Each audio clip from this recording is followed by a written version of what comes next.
Good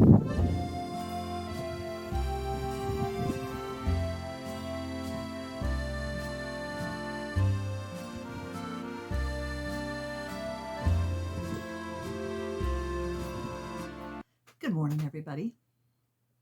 Well, last week's video was really long, and what you don't know is it would have been a whole lot longer if I had included all the footage of me sitting and crocheting that blanket and talking about the YouTube channels that I watch. Okay. And I just cut all of that out. I was like, this is ridiculous. So this week's video will be that footage. And I'm going to share with you the Chateau videos I watch. And I'm going to try to find a photo that I can stick up there of each one of these people. Well, hey, Bobo. Hey, Tricky. Oh, they heard me talking and thought it was for them, I guess. Surprised Leo isn't coming in, too.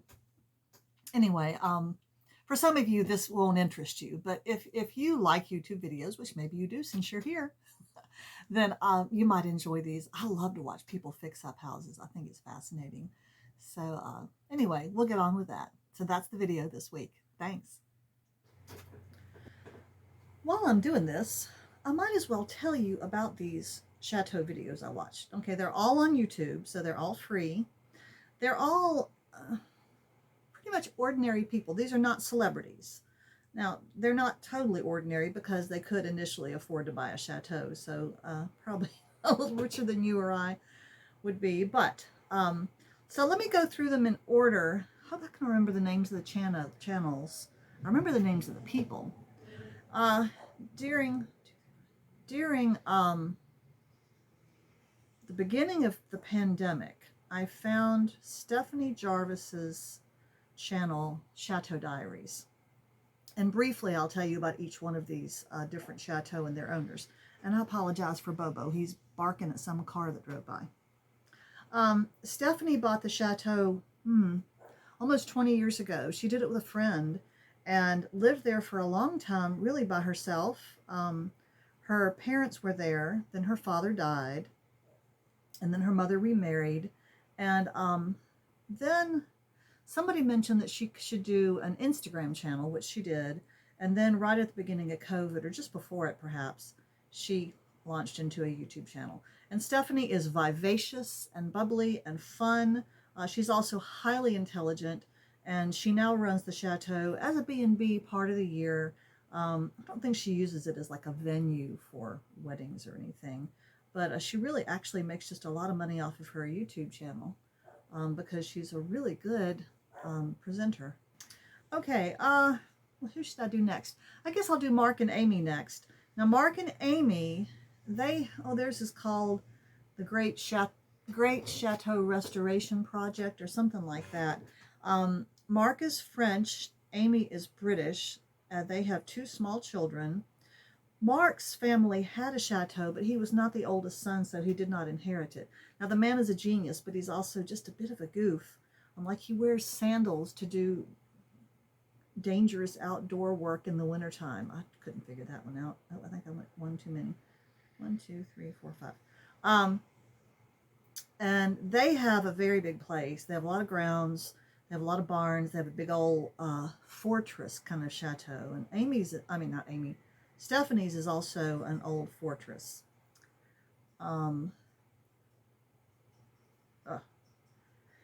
Sometimes this is hard to get through here. And they struggled for a while to get their videos out because they had children to watch and so much to do. And they're living in the chateau, but they can't really do the work they need to do to it while they're living in it because of all the dust that's going to happen. So they're renovating a coach house in order to live there, and it's taken a lot of time. They also have problems with having enough sewage treatment or something like that. But I really enjoy them. They're very fun. And they're going to turn that into an independently sustainable estate. They want for the estate, the Chateau estate, to do what it used to do, but they're also going to be using, of course, modern innovations to make it happen. So they're pretty fun. And then a guy this is somebody I watch every day because he actually does a daily vlog right now, every day I think except Sunday. And his name is Dan, and he moved to France with his wife, and their two teeny boys were born. And he worked as a gardener at Stephanie's chateau to help earn money. And I guess he got bitten by the chateau bug. And he eventually bought his own chateau. And this is a really fascinating chateau. It's one of those French homes that was used to house Jewish children during the Holocaust, during World War II, and save their lives. And then later, in the 20th century, it burnt down one night. And the lady who lived there, the wife of the couple who owned the chateau, she escaped out of her bedroom window by knotting up a bed sheet. And they still have a photograph of that bed sheet hanging out the window the next morning. Dan's channel is called, and he's called Dan Preston, I think is his last name. Anyway, his channel is called Escape to Rural France. And he's really hilarious, also a bit goofy. He makes it look like he's kind of doesn't know what he's doing, but actually I think he's rather brilliant at what he does. Very self-deprecating. He is pretty much restoring the chateau on his own. He does have some help with the outdoor work, and he has a friend who comes and helps him a bit with the indoor work. But I'm amazed at what he goes and does on his own, putting up scaffolding. And that poor place, because it burnt like 50 years ago and has been in the weather ever since, it's in a terrible, it has no roof. And he wants to turn this into a beautiful chateau. So all of us viewers who comment every day are just watching him with bated breath, wondering if he's going to survive this and how he's going to do it. Okay, who else do I watch on a regular basis?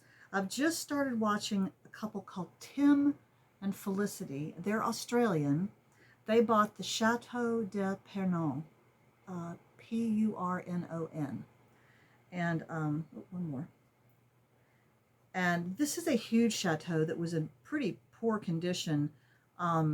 This is going to be a massive restoration. They are living there on the ground floor during this time. They don't have children.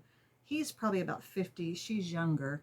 They're very knowledgeable. They love France. They've gotten all kinds of kind of government assistance and money assistance to do this project, because this is an important house. This is much, much bigger and more extensive than the other places. And they don't have a lot of videos out, maybe 20 or so, but I'm enjoying them right now. Another one that I'm enjoying a lot is a woman called, her channel is called The Chatelaine. So that's Chatelaine, I think. And I like her because she's about my age, I think, or maybe a little older. It's hard to tell. But I'm just amazed at her energy and enthusiasm. And I forget her name, Fooey. Wish I could tell you what her name was. She has silver hair, long silver hair, and she is just doing an amazing job. She bought a small chateau. She calls it a chateau. Maybe it is a chateau. It looks more like a large French country house. It doesn't look like a fortress or a castle or anything like that. It doesn't have a moat or anything like that. Oh, now the other one I really love is Abby. I forget her last name if I ever knew it. Oh dear. Oh, she's Chateau Chronicles. And she's single. Her husband died during 9/11 on one of those airplanes, very sadly. And she's renovated other homes, and then she just all of a sudden got the bug to go buy a chateau in France. And her chateau, again, her house looks more like a large, elegant country home, not so much a castle. You know, it doesn't have turrets and a huge attic, and has a multitude of bedrooms and bathrooms. She wants to have retreats, writers and artist retreats there. And she's just delightful. She's very down home. She's from Canada, although I think that's right. She lives out in Seattle now. She has 2 grown children, and she's not quite established in France yet, so she is still working on her visa, so she can't stay over there all the time, and she keeps on having to go back and forth. But she's doing a lot of work on her chateau, and her chateau, of all the houses that I've seen on all these videos, hers is my favorite. I just think it's beautiful. It backs up against a cliff face, and it has a gardener's cottage or caretaker's cottage, I think, and some caves and outbuildings that are actually built into the cliff face behind the house. There's a courtyard in between, and then her house is on this level patch, and then there's this drop. So it's almost like she's on a very big terrace or something. Um, that's I really enjoy her channel, and I always look for these channels whenever they have a new video. Oh, the other one, I almost forgot. I think this is the last one. How many are we up to? Like 7 or something? This one is called Manor and Maker, Manor, Manor and Maker, and it's Steve and Sarah. And I first met them at Stephanie's Chateau, and they were visiting with her because they were looking for a chateau, and they needed kind of a home base to travel in France to go see various chateaux. They're Canadian, and Stephanie is just so welcoming. She has all kinds of guests there, and Sarah was so shy at first. She didn't want to be on the camera. Now she's so relaxed, and they did finally find their chateau is called, oh dear, something Chateau Germain is the last word. Anyway, Manor and Maker is what you want to look for. And Steve is kind of like an IT website expert person. He does that for a living. He's also an artist, does wonderful artwork. And Sarah is an amazing seamstress. She made their costumes for them to go to Carnival in Venice. Isn't that incredible? A lot of these chateau owners know each other and hang around together, and they travel together in Europe, and they went to Venice a couple of years ago. And so they're all in the process of redoing their chateau, and some of the buildings are in terrible condition or pretty bad condition, and some are really not that bad. Like Steve and Sarah's was very livable when they first went in. They are renovating it and making it very nice for guests. They also want to have writers and artistic retreats and week-long visits, and they want to be able to display artists' works in their chateau. So they're decorating with that in mind. And so you just get to watch these people pick out the wallpaper and decorate or go on side trips. They're always going to a brocante or an Emmaüs. Emmaüs is kind of a thrift store, and a brocante is kind of a flea market. But the flea markets in France apparently are mucho better than ours. They are full of antiques and gorgeous paintings and crystal and silver and just amazing. Okay, I'm almost done with this side. So I think that's all of the chateau things I watch. So during the day when Adam's gone to work and I'm here by myself and I'm tired of doing stuff and I need to sit down, that's some of the stuff that I watch. Those, and the only non-chateau person I watch on a very regular basis is Kate Jackson. Oh, and if you're a Kate Jackson fan, she lives up in Northumberland. Is that right? Northumbria? Whatever. In England. She has a new channel, and it's called The Last Homely Garden. And so if we've all been missing her garden videos because she's been doing all of these quilting videos, which is lovely, but I'm not a quilter really. Well, I might be soon. We'll have to talk about that later.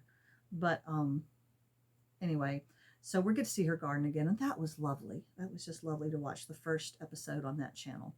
So, okay, well, I think I'm going to stop talking about Chateau, and I'm going to turn you around and bring you in so you can see what I'm doing on this little board. I just have to share this with y'all because this is the strangest recipe. I use that word lightly. It's already falling. These are some bars that I'm making to take to church this morning. And let me tell you what's in this recipe. First, there's an angel food cake mix, just the dry mix, nothing else. Just the powder. And second, there's a can of pie filling. Okay, fruit pie filling. Now the recipe called for lemon pie filling, but I could not find that at my grocery store. So, and I did get the best brand I could find, but I got the strawberry rhubarb, hoping for a little bit of flavor. And then, because I was a little worried that it wouldn't have enough zing, I put in about a teaspoon or so of lemon juice. I just had some in the refrigerator. And then you mix that in a bowl. I didn't even use my mixer. I mixed it in a bowl with a spatula. I did spray a little bit on the bottom of this pan. I didn't spray the sides because you know what they say about angel food cake is it needs to be able to hang on to the sides to climb up. But I thought I didn't want it to stick on the bottom, so that's what I did. I don't know if that was good or not. And then I put it in a 350-degree oven and cooked it for 30 minutes. And that is literally all you have to do. It poofs way up as you see. You're supposed to, it didn't even say how long to cook it. It just said to cook it till it is brown, which this is kind of brown, until it's split, which this is definitely split. So I just thought 30 minutes might work. And then you're supposed to let it cool, and it's all going to fall. And so it's not going to be a cake, it's going to be bars. And you can sprinkle some confectioner sugar on the top. I think I'm going to have some chopped fresh strawberries on the side. I'm just fascinated to know if this is going to taste good. I should let you know, as a warning, that this is a terrible recipe. I think it's one of those fake recipes you find on Facebook that somebody put out there and it's not cookable. The finished product was not like a bar. It wasn't chewy or yummy. The flavor was okay, but it was gummy and nasty and tasted like undercooked cake. That was the texture was just awful. So whatever you do, don't make this recipe. I would have been better off just making the angel food cake and serving it with strawberries on the side. My goodness. Okay, so fair warning.